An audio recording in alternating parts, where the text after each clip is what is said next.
And well, it looks like the last 300C was rolled off the assembly line today, meaning that 300C, which came with a 6.4 V8, has finally finished its production, meaning you guys can go buy one right now if you have the money. And to be honest, it's not that bad of an investment. So the 300C, let's talk about it. Chrysler, when they came out with the 300C, was back in like 1950, and then they came out with it like in 2005, and then they canceled it for whatever reason, re-announced it around like I think 2022. What's interesting is it comes with a 6.4 V8 making 485 horsepower. That's right, a 300C, which is the luxury version of the Charger, is making 485 horsepower. Now, we never really saw these numbers before in a 300C, except back in 2012 when they came out with the SRT Chrysler. But there's a little bit of an issue that I want to get into. I want to talk about something a bit deeper that in my heart is a huge concern that is causing Dodge, for example, to remove a lot of their vehicles that they have on their fleet right now. So Dodge, for the longest time already, has been saying that they don't want the Hemi anymore, and in fact they created a new Hemi, which is a 3.0 Hurricane engine, a 3.0 inline 6 with a twin turbo, or some of them had twin turbos. I'm not sure if the Chargers come with the turbos or not. Why has Dodge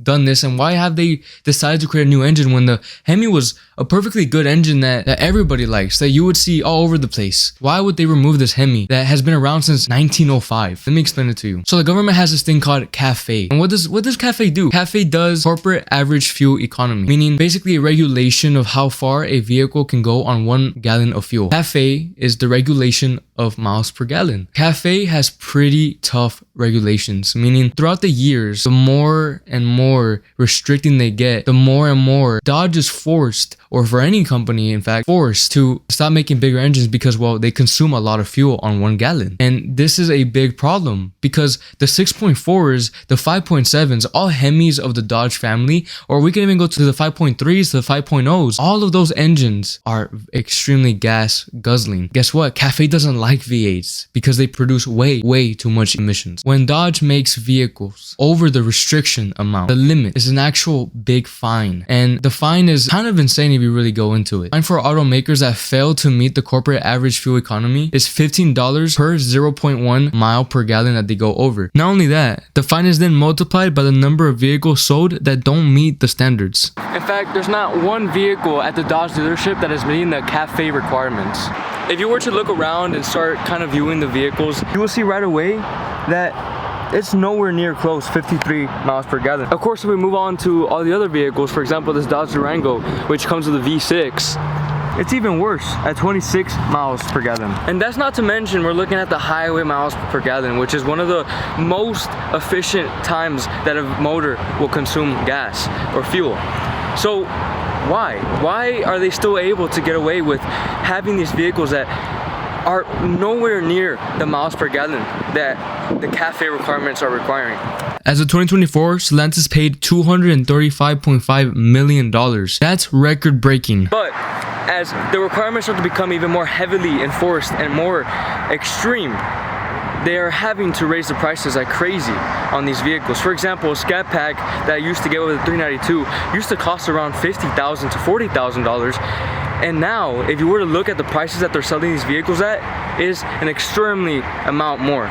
The base price is around $48,000, but with all these extra charges that they're adding, you're getting up to $65,000. Vehicles are nowhere near any requirements at all. And as you can tell, there's a lot of them here. So one thing I would like to mention, not only are they having trouble selling these vehicles, even the limited vehicles like the Hellcat Durango, which is one of those vehicles that is extremely rare that you never see anywhere. Well, guess what? So right here, I have a Dodge Durango Hellcat. I made a whole video on how special these vehicles are. These vehicles are not only one of the fastest SUVs ever made on the planet and will beat any Urus off the line, they can't even sell 17 miles to the gallon. That it's on a Black Friday deal. Instead of $108,000, it goes down to 106. That's right. Though many concerns on gas mileage and everything, these trucks right here, this dually truck or just HD truck, apparently these don't get fined when the gas mileage is over, since it's a heavy duty truck. Now there's still recommendations or requirements by the CAFE standard, government set standards, but they get a tax write-off off of these, meaning that these behemoths are okay as long as they weigh over 7,000 pounds. If we go up to this, we see right here 24 on the highway, a combined 18. One thing I wanted to check about the Pacificas is I'm not sure what their gas mileage is at, and apparently there's no sign on any of these saying what their gas mileage is. Does that really say what I think it says? 28 miles per gallon. Dodge has even tried to create better EVs with the Dodge Hornet. For example, adding a whistle that literally creates electric sound.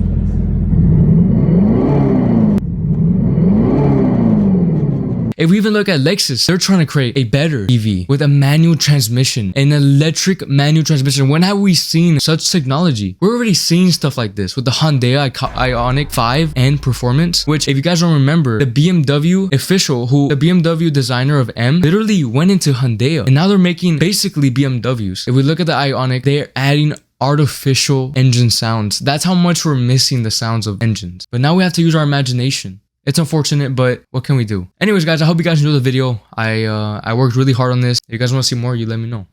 Bye.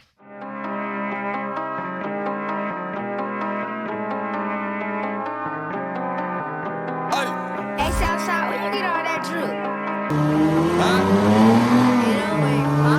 Hey, 17, I was labeled a runaway. I'ma fuck up this beat in a humble way. It didn't give me no work, put the gun away. It's too hot on the block, put the sun away. My little brother just picked up another case. Way he tripping, he gon' catch another case. I was blessed to wake up to another day. This ain't fair, I ain't come with a fun.